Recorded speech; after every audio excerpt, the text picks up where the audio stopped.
All right, let's start with the Bears and the Rams real quick, because I thought you had a very good point, which is both these teams have young quarterbacks. Mm-hmm. Both these teams have gotten very excited about their young quarterbacks. One team decided to pay their young quarterback. Both these teams have young coaches who everyone has gotten very excited about as well. Coach of the year, former coach of the years. And yet in this game, we saw a drastically different support structure and way in which it appears that these two teams and their coaches in particular are treating their young quarterbacks. Yeah, I mean, Sean McVay has gotten a lot of heat, and I think he deserves a decent amount for his fourth down, management, right? He, had multiple opportunities today or tonight to, convert on fourth down and punted. But I think what separates him from Matt Nagy right now is that, he has a quarterback who I think fundamentally is every bit as bad as Mitch Trubisky. But tonight, Brandon, I think that's a bold call, by the way. Well, let's assume they're in the same cluster, because I think statistically they are this season, right? Sure. But Jared Goff made a couple of actual nice throws. Sure. But we've seen that from Trubisky before. But but top two this season, top two overall picks. Sorry, can put up good statistics when the situation's right. We've seen with both of them, but propelled in many ways by a good offensive play caller. Where we see the divergence though is the fact that Sean McVay is putting in a system to sort of hide his quarterback's deficiencies in a time when there are many. Tonight, for example, he didn't actually throw. He threw only 2 passes between 10 and 19 yards in the air, kind of those intermediate throws where you have to both have a strong arm and be accurate. Where he's been horrible. And he's been horrible all season. He did throw a pick on one on a rollout. I believe Kyle Fuller. But then his big plays that he made, though, were deep. He made 2 passes over 20 yards, and those passes can kind of be, I think, a little bit off because the receiver can sort of run under them. There's more room for error, and there's less of a bad thing that can happen to your offense when those things are picked off. And so, Goff didn't play terribly well, 11 of 18, but only 4 of his 19 dropbacks were pressured, right? So he did the best with what he could, I think, especially given the fact that 2 of their 3 starting wide receivers are out. They're making adjustments to the offensive line.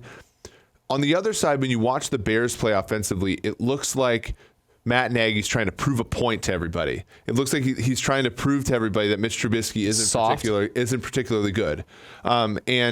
Is that why he ran the speed option? And to me, the option was like a no bigger tell of this entire thing. So I don't know. What do you think? I couldn't agree more. And the Trubisky thing in Chicago, I don't know if it's Chicago or what it is, but that has gotten so bad so quickly. And it just appears that both sides are too immature to handle it. And I don't know if it's the fact that Los Angeles doesn't care that much about the Rams, and so they can kind of handle their business behind closed doors instead of in front of the media. Yeah. But you can just tell that Sean McVay and Jared Goff, despite the fact that they have played like absolute crap, are coming into this game and have flushed the toilet, right? Yeah. They've flushed the crap out of the way, and they're on to the next one. And they had a game plan that probably involved them having to say, hey, Jared, you haven't been playing super well, so here's what we're going to do, right? We need to try and win this game. This other team is not very good. We're going to try and get a lead and then bleed out the clock, right? Like that's legitimately what they did. I mean, it was crazy. Chris mentioned this on air, but they didn't run any outside zone, which was probably a blessing because can you imagine how many holding calls there would have been by, those new offensive linemen on outside zone. And ironically, the play action that they ran with the outside zone look still worked really well. One of those plays, I believe, got called back because of an illegal formation, right? But to me, there is a drastic difference in the culture between these two teams, and I think it all comes down to the coach, and that's why Sean McVay, as you said, despite some of the things that he hasn't done great, deserves some credit for holding these guys together. Because what choice does he have? And maybe that's the difference. Yeah. Nagy thinks he's got a choice. Nagy thinks he's got one more chance, and he wants to get to it as quickly as he can. Well, because Trubisky wasn't his draft pick, right? It was John Fox's group that.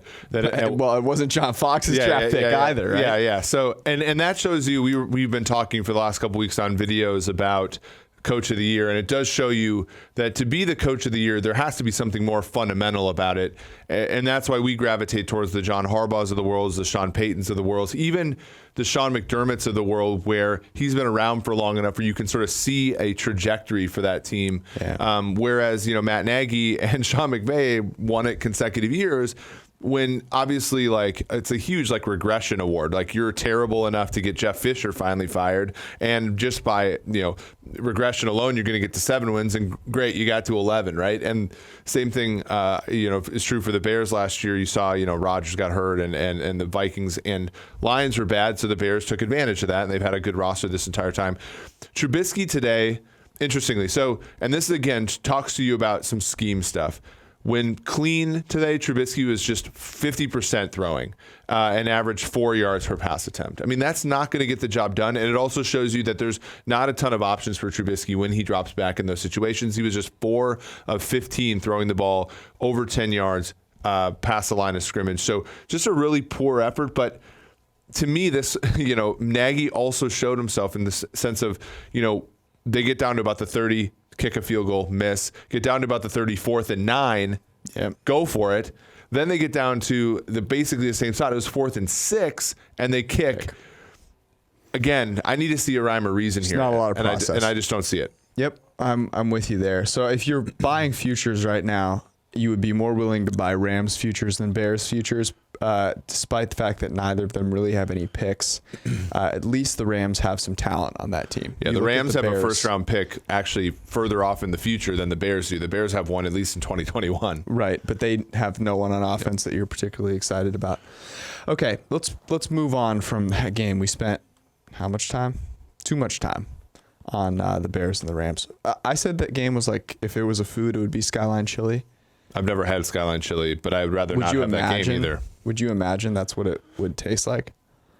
Yeah, probably. Okay. So this week, it was interesting. There were a lot of decent matchups. There were a lot of very good teams playing decent teams, right? We had the Ravens and the Texans. Yep. We had the Eagles and the Patriots. We had the Saints trying to rebound off of a very embarrassing loss. The Niners as well, trying to rebound from a loss. And I'm not quite sure that there was any huge separation, maybe with the exclusion of the Ravens. So my question to you is this. Who's the best team in the NFL right now? Yeah, excuse me. It's a great question.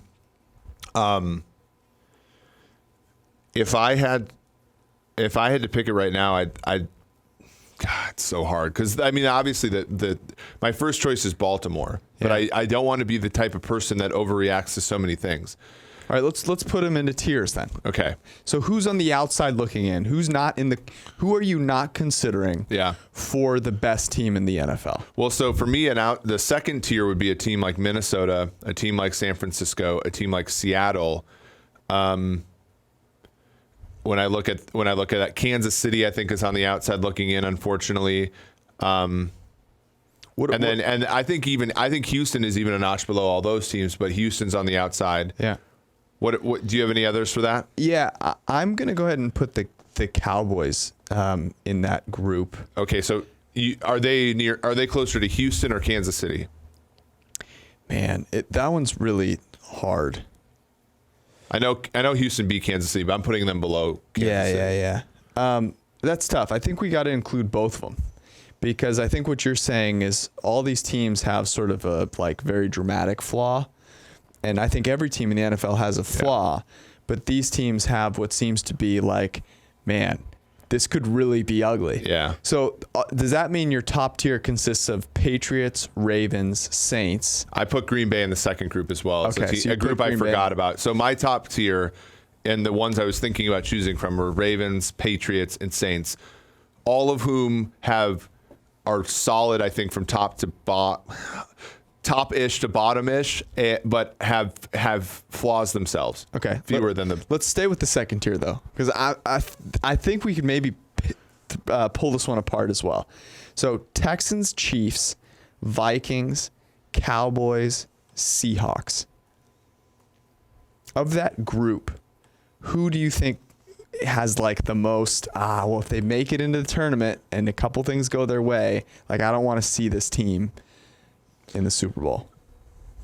It's hard, right? Because, like, take Minnesota, for example. If Minnesota's defense were as good as it was even last year, take away 2017, I'd say them. But their defense is a liability at this point. So as well as Kirk Cousins can play, I don't want to put them in the conversation, oddly, because I don't think their defense is good enough. Yeah. To me, it's a difference between Seattle and Kansas City. And I think Seattle, because they have the quarterback that's playing the best right now, Kansas City because they have the best quarterback. Yeah, I got to say the three that stick out to me are the Chiefs, the Seahawks, and the Cowboys.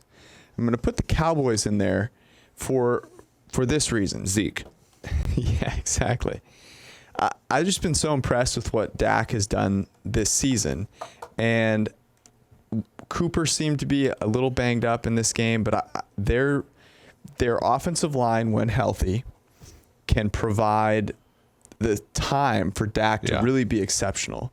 And that receiving unit is no joke if they have both those guys on the outside healthy. And so I would put them in that group, but I think the Seahawks and the Chiefs, the Texans to me are really interesting because I actually think they may have a flaw that is just too big to overcome despite how good Deshaun Watson is. This was a game that they needed to play well in, and they just absolutely crapped the bed. And now you have the Colts, who we didn't put in this group, who are going to have a chance to legitimately win this division. So I'm not putting the Texans in there as much as I love Deshaun Watson. No. But of that group, Chiefs, Seahawks, Cowboys, it's the Chiefs for me, and it's not even close. To your point, today, Dak was only 3 of 8 for 38 yards throwing to Amari Cooper. He was 9 of 10 for 148 throwing to Michael Gallup. And slot guy, Randall Cobb, 4 of 7, 115 yards and a touchdown. 2 of those were dropped. I mean, they faced a game Detroit team. That Detroit team, we were right about Detroit. Detroit plays hard. They're competitive in every single game. And they honestly have lost a lot of close games this year. And and Zeke, they bottled up Zeke, of course. And to Dak's credit, he was amazing today, as he usually is. Here's the thing with Dak this season. Not only does he look better throwing the ball, 12 yards per attempt from a clean pocket. It's unreal. 146 pass rating from a clean pocket. He was great from a clean pocket. But the thing that separates him from Deshaun Watson right now is Deshaun Watson took 6 sacks today. I know. And he was getting better, too. That was a crazy Last season with Dak, it was like, dude, can you just not take a sack? Please? Like Jacoby Brissett called. He wants his sacks back. But now he's not taking sacks at this inordinate rate. I don't know if it's just pocket presence or the scheme is allowing him to get rid of the ball a little bit more quickly, but he is not taking as many sacks, and that to me is a separator. So I'm actually putting him in that group with the Chiefs and the Seahawks, but if I had to pick one of that kind of trio, I'm going with the Chiefs. So the Chiefs lead that trio of Chiefs, Seahawks, Cowboys, and then I think the Niners, because of some of the weaknesses they have on offense, the Vikings, because some of the weaknesses they have on offense, and the Texans are right behind them. Okay, we're going to pick the best team now. Oh, the Packers. Where do the Packers fall in that? Oh, they're up there a little bit. Didn't play this week. Play the Niners next Sunday night. Yeah. No, they're higher for me than like the Minnesotas of the world. Okay. The Cowboys of the world. They're lower. They're lower for me than Kansas City is. Yeah, I think Kansas City and Seattle for me above the Packers. Cowboys and Packers, I think, in the same one. So when I think of the best team in the NFL, I have a very hard time not taking the Ravens. Mm-hmm. And I said it was the Saints a couple weeks ago, and I look at this Saints team today, and yes, they beat the brakes off of the Tampa Bay Buccaneers. You could have seen this coming a mile away, right? They were embarrassed the week before. Cam Jordan was an absolute monster today. That defense was pretty monster. I guess he actually didn't grade that well, but oh well.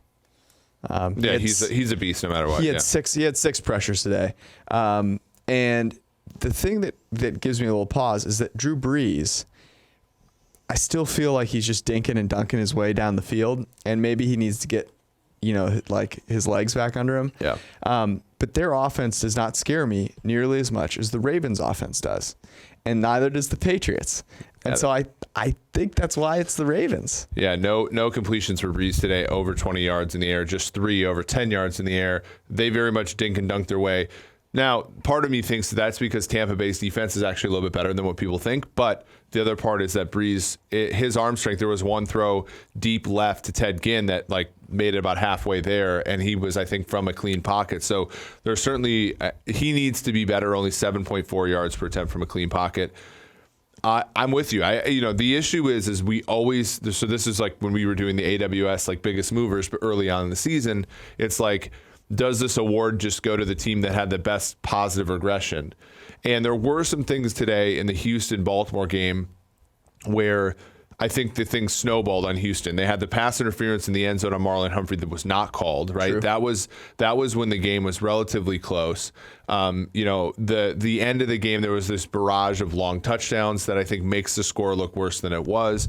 But there was this other issue too, like Deshaun Watson. We were talking about how he takes a lot of sacks. He had been improving actually to the bottom third of the league in terms of inviting pressure. Today, he was pressured on 13 dropbacks. 6 of those became sacks. That's not necessarily a sustainable percentage. So obviously Baltimore is the choice, I think, right now, but with the caveat that this team lost by multiple scores to the Browns at home. They lost to Kansas City, who was, again, one of these teams fighting for that position when Kansas City wasn't particularly healthy. And so I always want to take a step back, but I think right now, they beat the Patriots head-to-head fairly convincingly. All the things you said about New Orleans, I think the Ravens, as much as we've given their defense a little bit of a regression this year, they're probably every bit as good as the Saints defense, and so it comes down to the offense. And right now, the Ravens are pretty hard to stop. To me, it is Ravens and Saints right there neck and neck. Patriots a little bit behind them. And then those 3 teams or 4 teams, I guess, that we talked about, which is Kansas City, Seattle, Green Bay, and Dallas. Brady 0 for 5 throwing over 20 yards today. It wasn't pretty. Today's game. And the thing with the Eagles is that we know their coverage guys are bad. Brutal. And we talked about that on the podcast last week, was that if you don't take advantage of it, that's kind of showing yourself. Real quick here, I just have to talk about this very quickly. The Oakland Raiders. And we're about to talk about the Monday night game. Your Chiefs. Can we brag a little bit about that under, by the way, which was a lock and a half? That's true. I hate to brag, but I'm so bullish about this Raiders team because it's their last year in Oakland. Oakland has been stripped of the Warriors. They're going to be stripped of the Raiders. It's very sad. Yeah. And so it'd be great for them to have this, maybe it'd be short-lived, but at least this euphoric end of their time there. And I know the Bengals suck and they should have won that game by a lot more, but they won a game that they needed to win. And now if the Chiefs manage to stumble here, they'll be in sole possession of first in the AFC West. I mean, that's crazy. Yeah, and the game kind of played it. So just to talk, we talked about this, we wrote this up as a website pick. We also wrote Cleveland up, even though everybody and their mother was saying this is clearly a Pittsburgh spot. The reason we like this under was a couple things. And one of them was obviously the Raiders defense can handle a bad offense in Cincinnati. But the other one was that we thought that the Raiders would control the game offensively. And there's no better way to control the ball offensively than to be efficient as in the passing game. And Derek Carr today. Now, one of the other things that helped the under was the fact that he was under pressure 15 of 34 times, a pretty high rate for him so far this season. Especially when facing the Bengals. Yes, and he was sacked 3 times, turned the ball over 0 times when sacked, which is big, averaged 10.4 yards per attempt when he got the ball out.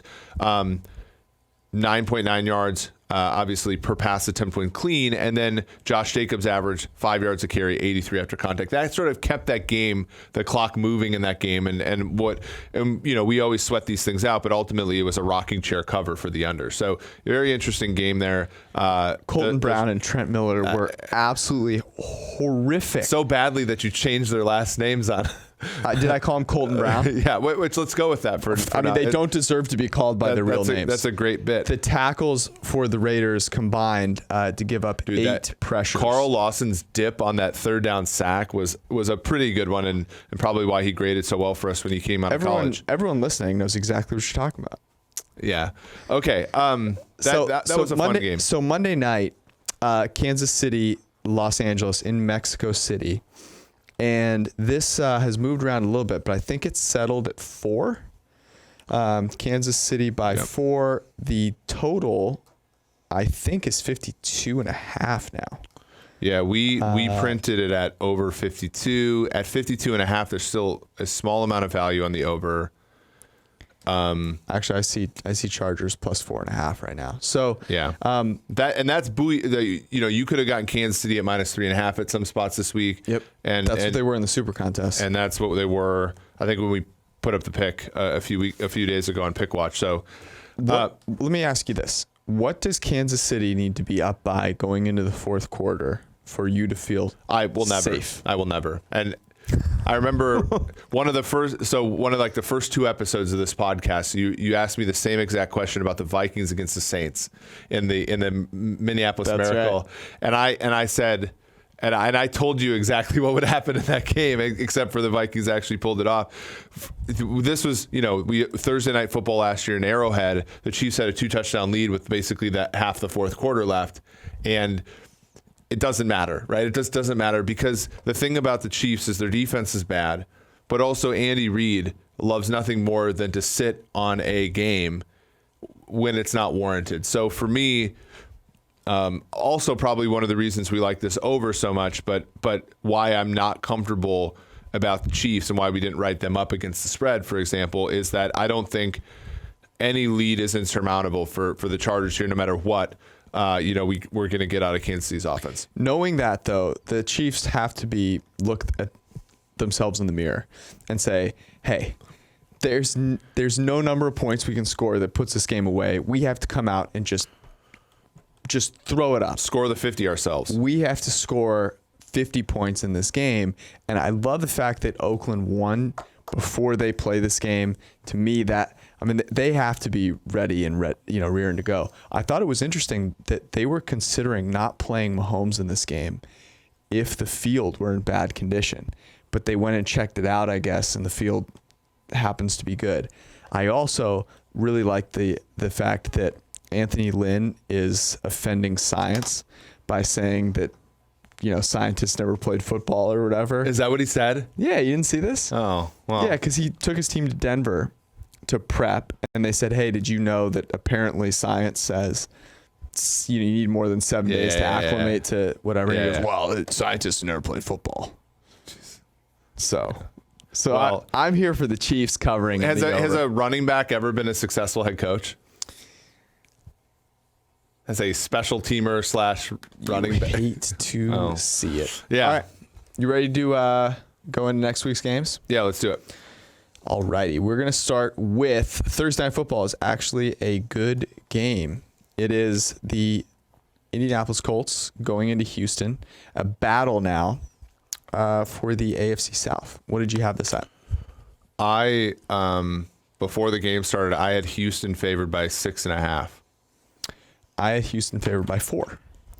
And I believe you are more correct than me, although I only looked before Sunday Night Football. Before Sunday Night Football, the spread of the game was Houston minus 3.5, and that's where it is currently.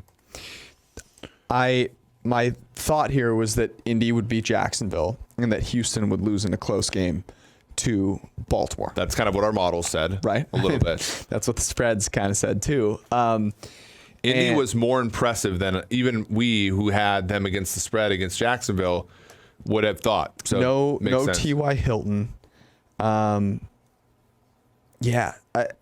am nervous about Houston, only because that's a game you need to show up for, and they just didn't show up, and that worries me. Like, you got to be able. That's what Baltimore has done. Yeah. In the games they needed to show up, they have shown up. But were they? I mean, so here's the deal: were they flat, or were they just beaten? Like, because to me, there's a difference between showing up flat, Sure, and then just the other team eating their Wheaties and beating you, and to the certain degree, there was some bad breaks for them early, and then it just kind of snowballed. So, but here's the thing about Thursday Night Football: it's not the home team that gets the advantage. it's a better team. It's the better coach team. So if you're looking, obviously my number, what I guessed would be 6.5.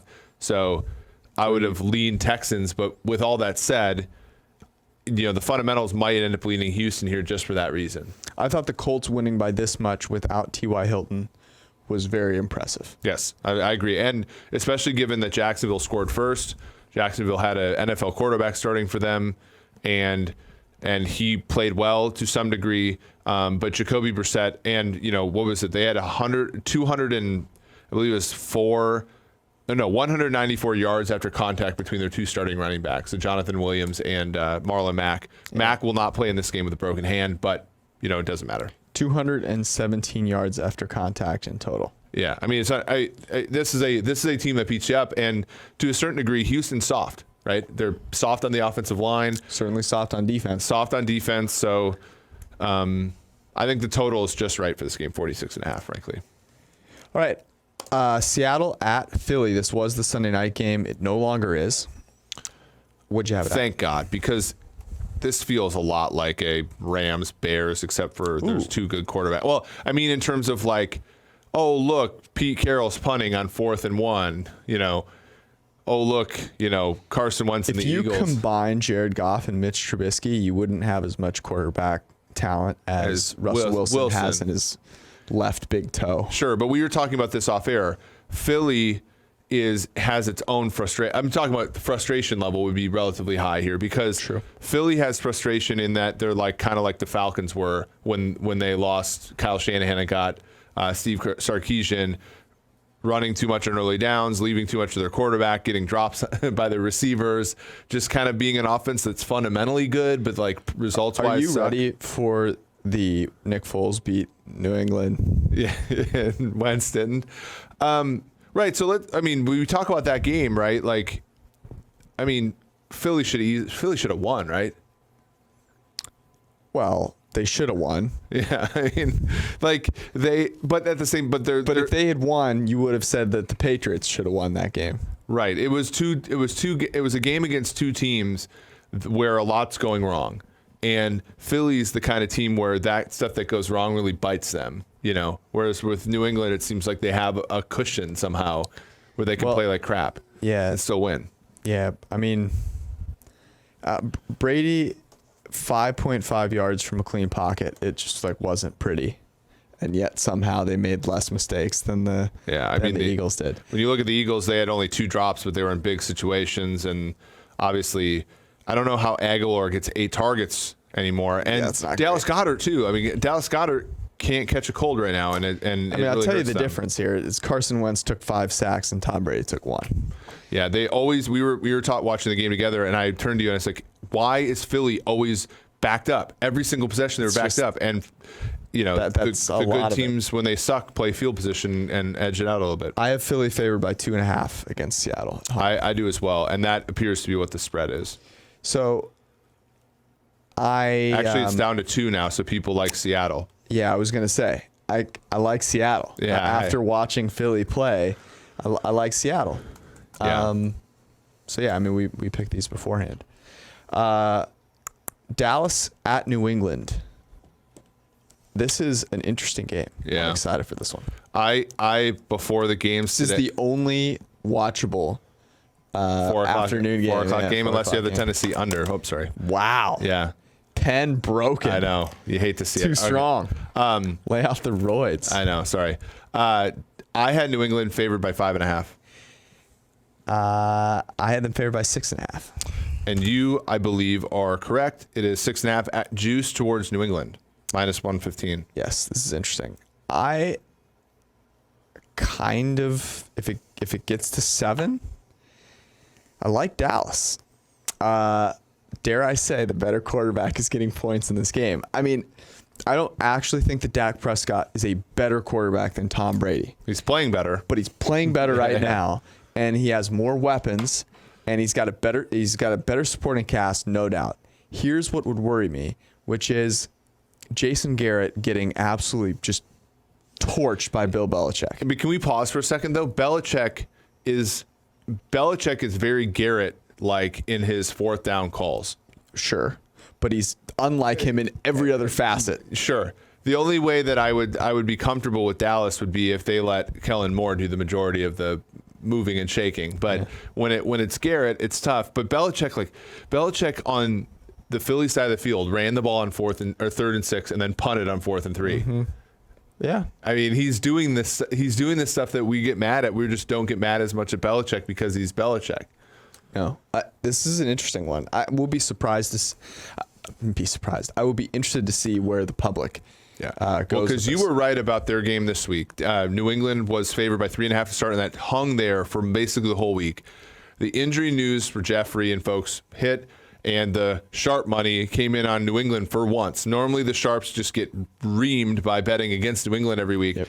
This game, I think if it gets to 7, there's going to be a ton of money on Dallas, I think. And because Dallas is a public-ish team, and Dak's playing well. And Dak's playing well. New England is not as good fundamentally, I think, as their name would suggest.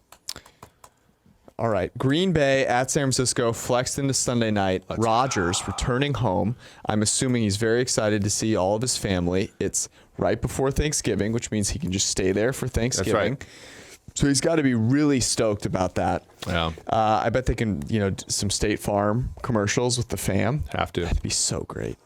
San Francisco played and won what must feel like the biggest joke of a win in terms of getting a 1 added to your win column, but people now feeling way less good about you. Jimmy G, 440-ish yards or whatever, but felt like he played kind of terribly. Yeah. So what do you have this at? Green Bay coming off a bye. Well, San Francisco, I have them as a 2.5-point favorite. I have them as a 3-point favorite, and it is. It looks like 3. Yep. Minus 110 on both sides. So I figured that San Francisco would not. I put in the Slack channel this morning. I go, I think Arizona wins outright, and of course that didn't happen. In fact, San Francisco covered some of the closing line eventually in that game, but they did not look great. And I thought that would be a reason people were going to want people to bet San Francisco, and hence the minus 2.5. Sort of daring people to lay that number with San Francisco, but it's a full 3. Which I think Green Bay is going to be pretty popular here, right? I'd be surprised if Green Bay, taking the 3 points didn't make you basically lay $1.20 at the end of the week. Yeah, I'd be stunned as well after watching San Francisco play today. The only thing I will say is that San Francisco did not have their best offensive player, George Kittle. Yeah, but the issue is when will he come back? How fit will he be? Because he plays a position that's the position that he plays in that offense is unlike any tight end, right? And so could he? That Dwelly character did a really good job in his stead today. But yeah, you're right. And the issue here is the spot, right? Green Bay, a road team coming off of a bye, traveling, central to west isn't terrible for a night game. So there's a decent amount here in Green Bay's favor as well. But like the Niners, we don't know as much as we think we know about Green Bay either, I think. Yes, and that's why I don't feel. Usually I like to bet Aaron Rodgers, an underdog. But I don't feel that way as much anymore. Yeah. Jimmy G's played absolutely horrendous at times the last 2 games, and they've split them. And they probably should have won both, frankly. So, and it's not comforting for a lot of help from his receivers either. Yep. Emmanuel Sanders and George Kittle being at full strength would really, I think, makes this a very interesting game. This is going to be incredibly compelling because Kyle Shanahan has just been tremendous. Robert Saleh has been tremendous. And Matt LaFleur, I don't understand how Green Bay ends up with this record, but I'm not impressed by them when I watch them play. I'm just not. Yeah, well, I think a lot of it has to do with the record, honestly. I mean, we looked at, their schedule, and you look at, you look at the Detroit game, you look at the Denver game, you look at the Oakland game, and they're allowing teams that aren't as good as them to hang around in these games for much longer. The Minnesota game almost came back on them. So again, the thing with San Francisco, though, you've looked in the last 3 games, they've allowed what? They've allowed 25 points to the Cardinals. They've allowed, I can't remember what that ended up being, 26 points to the Seattle Seahawks. And then today's game, it ended, 23? Yep. So, like, they're starting to be creaky defensively and, just at the right time for Aaron Rodgers and the Packers. Ford might be out. All right, Monday night, Baltimore, in our minds, the best team in the NFL, I guess. Yep. Comes to Los Angeles to play in the Coliseum. Back-to-back primetime games for Jared Goff and the Rams and their new new run game. What do you think this is? Yeah, I said Rams would be 3-point dogs at home. Wow. Yeah. Wow, we diverge a lot here. I said this would be a pick. And it doesn't look, I mean, unless you can find it, I don't see it on Bet Online, but just because, the Rams just played. Let me see. I can't see the game tonight being. But wow. Baltimore -2.5, -120. Yeah, so it's basically plus. Jesus. Yeah. So the issue is at hand is that it's weird though, because so the Ravens don't strike me as a team that has this huge traveling fan base. They used to be the freaking Browns. Yeah. So it's not like they have like the most established fan base in the world, but the Rams don't have a great home field advantage. So you're basically, let's say it's 1.5. You're basically saying that the Baltimore Ravens are 4.5 points better on neutral field, which I think carries, right? Yeah, Marcus Peters' revenge game. Yeah, I guess I was right. Can we talk about that just briefly? The Ravens are using Peters extremely well, and the Rams are using Ramsey extremely well. It's an example of sometimes these different entities have different utility for different teams. So good on them for using their corners better, because Ramsey was obviously not healthy in Jacksonville, and Peters was a disaster in LA. So cool. All right.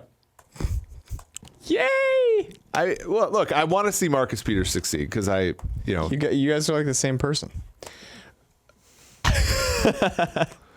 All right, now on to the crap games of the week, of which there are many. Denver goes to Buffalo. I have the Buffalo Bills as a 7-point favorite over Brandon Allen. Okay, this is where we diverged, and in fact, I'm a little bit. I said the Bills would be 10.5-point favorites at home against the Denver Broncos. Okay, and what are they? Before Sunday, so before Sunday Night Football is 4.5. It's now 5, so it's moving out towards us, but still not as big as we certainly don't have a huge opinion of Brandon Allen, but he did play a good game today. For him, fine. They should have won. Should not have thrown a fade at the end of the game, but yeah. Wow, this is surprising to me. So I mean, I was going to say this to you if we didn't have the podcast tonight. I was like, this is the lock of the week material right here, right? Yeah. I mean, how much better is Denver than Miami? A little bit. Well, it's not much, Jim. Yeah, I feel like, right? And so Buffalo is 6-point favorites 6.5-point favorites in Miami today, out to 7 will close on the road, right? So you're telling me that Denver's 8 points better. Like you do the home field. You tell me Denver's 8 points better than Miami? I call bullshit on that. I mean, there's no way that they're 8 points better than Miami. There's no shot. Yeah, I don't know. Maybe I don't know if you're listening to this on Monday morning and you want to make might go check. I mean, honestly, this is something that I don't quite understand. Obviously, laying points with Josh Allen is somewhat of a dicey proposition, but come on, man. I mean. Especially after Denver, just like they gave a game effort, right? There's a letdown here, right? This huge effort and lost. Yeah. All right. The New York Football Giants go into Chicago. Who knows what the hell is happening in Chicago? Yeah. Do they even have? I have the Chicago Bears favored by 5. And I said 7.5. I clearly thought that they would at least like make it a game tonight. Have their starting quarterback finish the game. Yeah. It's not up on Bet Online, so the Giants coming off of a bye, which is helpful to them. Chicago 7, but this was before Sunday night. Okay, so we're basically straddling that number. I would. Daniel Jones, man, is a turnover machine. But the problem is you have to be able to capitalize, which requires getting in the end zone, making extra points. So, I mean, this is Jones or bust for me. Well, Mitch Trubisky has a hip injury, so. Yeah. Is it a Chase Daniel revenge game? He never played for the Giants, did he? Who knows? Maybe Kaepernick starting for them by then. Ooh. Pittsburgh at Cincinnati. By the way, I watched some of those throws by Kaepernick. Who's got a better arm, me or him? Close. He's got better hair, though, I think. Oh, man. His hair is great. He has better tattoos than I do, too, because I don't have any. He kind of looked a little flabby to me. Got to be real with you. If you're just sitting there training every day, you got to be cut, man. Yeah, you have to. You can't look like that was his issue with his last year with the Niners, though, in the Chip Kelly years. He just looked thin, right? He hadn't worked out forever. Jim Tom Sula was like, you're on the bench, and he looked like he hadn't lifted a weight until now he looks like he's just inhaling chicken nuggets. Yeah. All right. Pittsburgh comes here to Cincinnati to play the Bungholes. And I have the Bengals as 7.5-point underdogs at home. Yeah, and I feel like we have another emergency betting sort of like because I have the Bengals as 10.5-point underdogs at home against Pittsburgh, and the combination of Thursday night and apparently today, Bengals are 6.5-point dogs at home. Ooh. Okay. I think the Pittsburgh Steelers, the way that who got suspended? Was it Pouncey? Yeah, they are constructed to beat the living hell out of the Cincinnati. Thank you. That's what I mean. This is what they do. And they're enticing you with the 6.5, right? Giving you that hook there. I'm with you. I was off. Ryan Finley at the answer. Look, they scored one touchdown against the Raiders. Yeah, the first drive of the game. Right, but the Raiders' defense is just non-existent. Just doesn't happen. They don't stop anybody. They allowed one touchdown to the Bengals. The Steelers are going to be pissed. Yeah. They're going to have extra rest. Pissed. Extra rest. Yeah.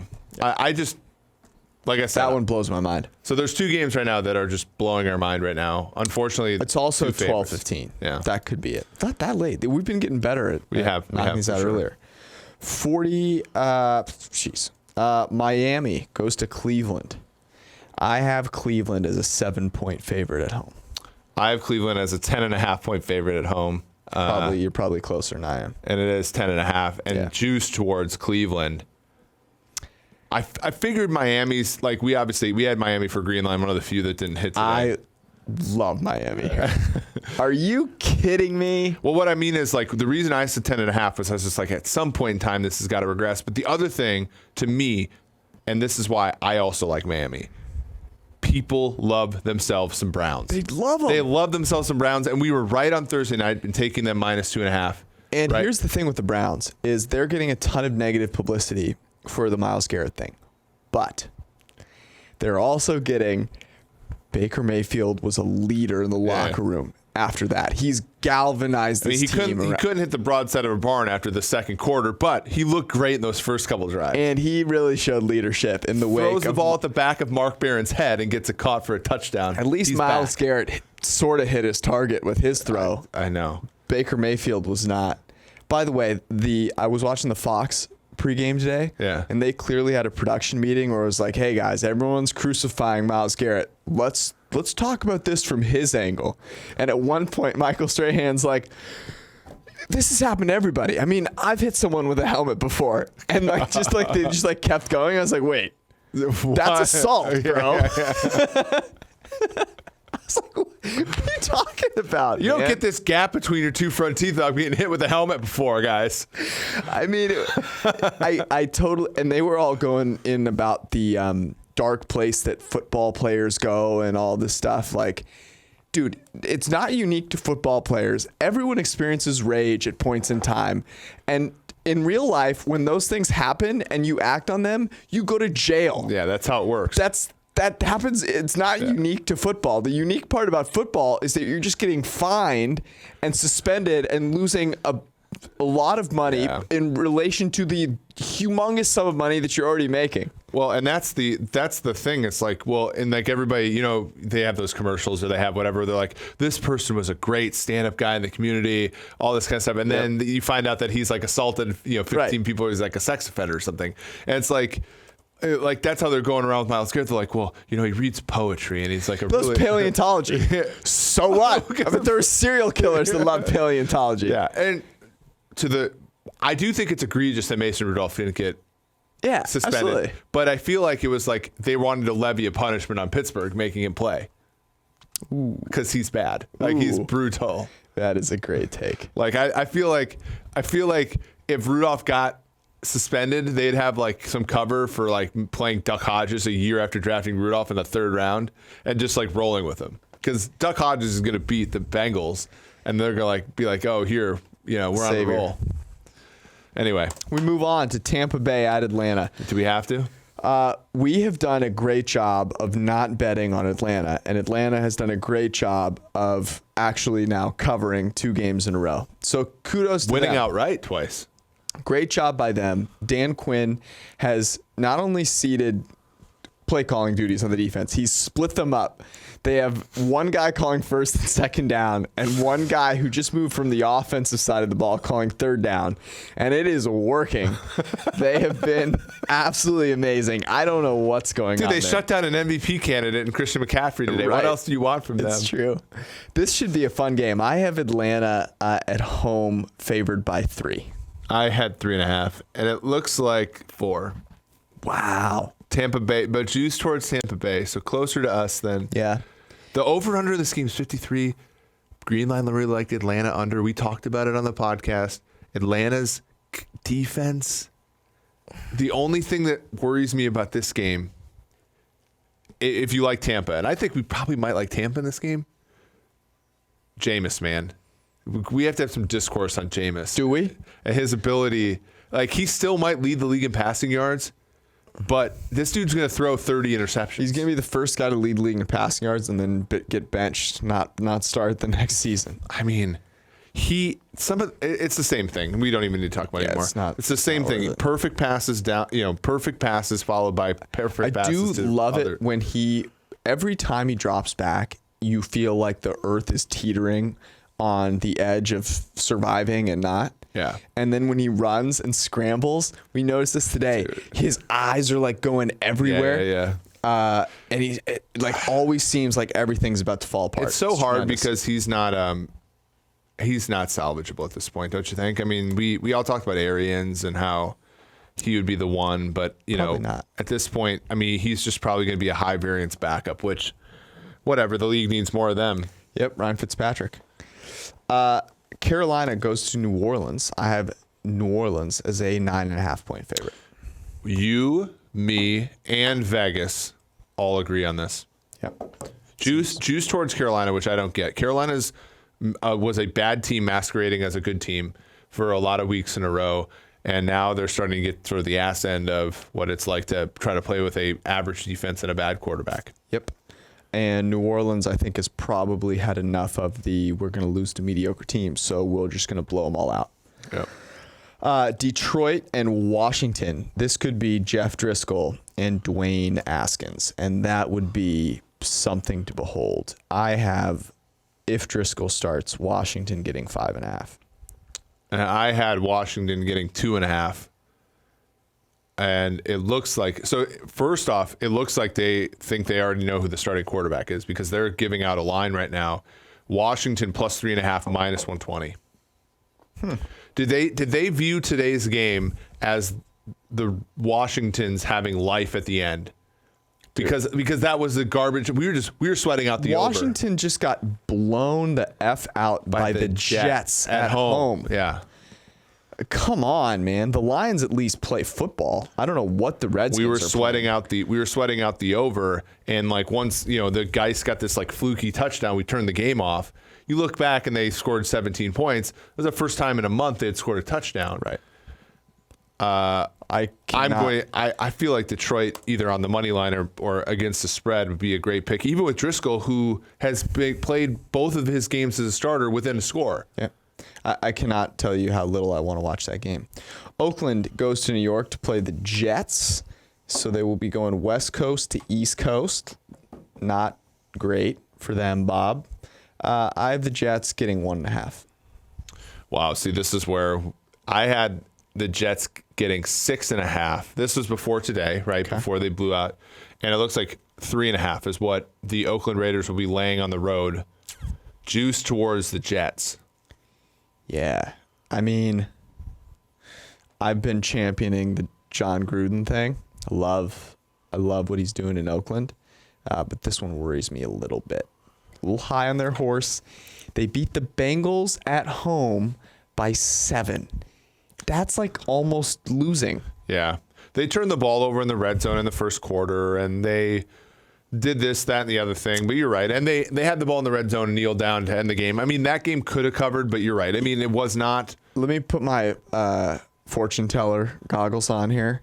Sam Darnold has like a great game against this Oakland Raiders defense. Oh, it's time. We've reached the part of the season where there's one segment of the NFL that's battling for playoff contention, and then there's all the crap at the bottom. Yeah. It's like, who can finish on a high note and get steam going into next season? Darnold, and that's where Darnold will be lives. the 2-time award winner in that regard, having been our highest graded quarterback in December last year. Oh, feed me. All right. Jacksonville, Tennessee. This is the last one.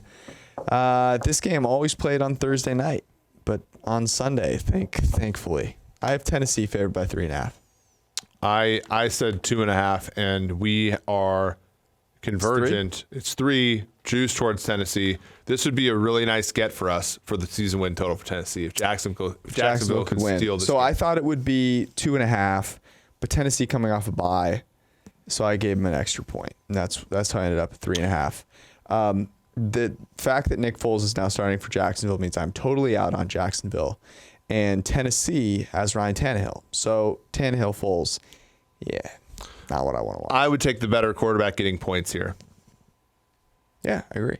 So for me, it's Jacksonville or pass at this point. You kind of get the sense that Jacksonville, based on their performance today, has given up on the season.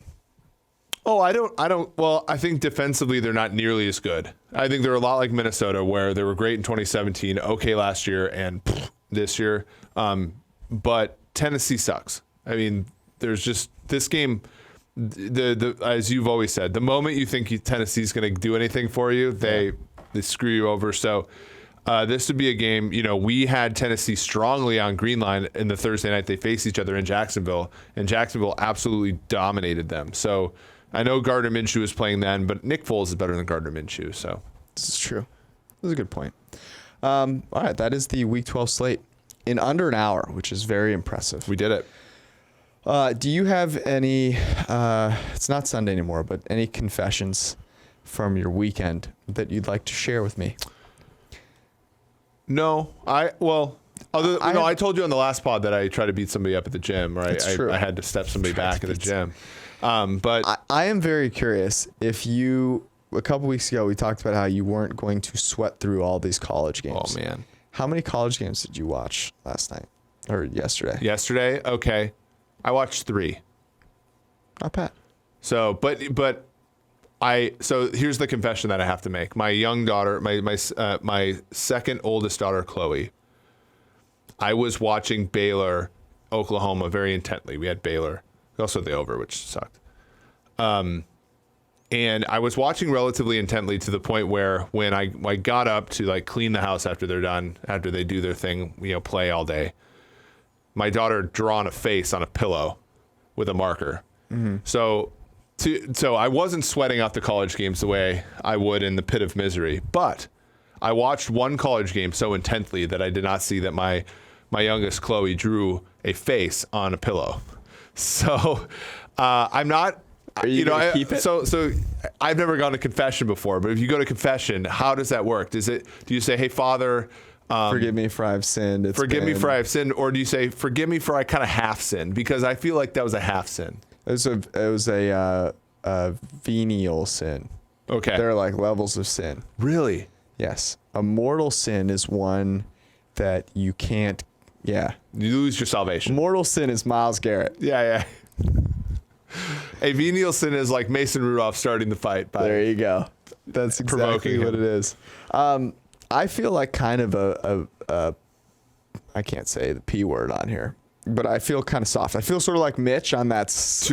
Can you imagine? That's why he got benched, because Nagy's like, I'm going to call this play, and you're either going to sack up and try and run it, or you're going to just fade like a sunflower, and that's what he did. I had like 3 pulled muscles and tried to run for first downs more vigorously in flag football last year than Mitch sold that pitch, man. How pathetic was that? What a loser. That's not Chicago's a tough guy town. He's no longer Chicago. Not a tough guy. So speaking of softness, I'm watching the Thursday night game. And I'm one of those people that when I dedicate myself to watching a game, I watch the game. And I turned the game off with about 2 minutes left. So I missed the whole Myles Garrett thing. So I wake up, and as I'm turning it off, I'm like, this is the right decision, George. You're making the right decision. Like, don't worry, you're not going to regret this. And then, of course, I wake up in the morning and I check Twitter. I'm like, you probably should have just sacked up and watched the last 2 minutes of this game, because it was amazing, and I didn't. And so now I feel bad. I got like an extra 30 minutes of sleep, but I missed out on. The only reason I watched the end of that Cleveland game was because NCAA Green Line had Buffalo -6.5, the college, and they were up 21 with 7 minutes left about an hour earlier. And not only lost the game, they lost the game outright in regulation. They somehow gave up 24 points in the last 7 minutes of the game. And so I was not going to allow that to happen to the degree that I can control it, which is none. But yeah, I was already sort of on tilt. So I watched the Cleveland game until the finish. Good for you. All right. That was our Week 11 Sunday night, Monday morning podcast. Hope you guys are enjoying a lovely ride to work on Monday. We're so close, man. Thanksgiving's right around the corner. Season's about to start. Thanks for tuning in. See you guys. Thanks for watching the PFF YouTube channel. And if you want to subscribe, all you have to do is push the button. Don't forget everything you get. A little fantasy, push the button. A little green line for the gambling aspects of the game, push the button. College football, push the button. The YouTube channel from PFF.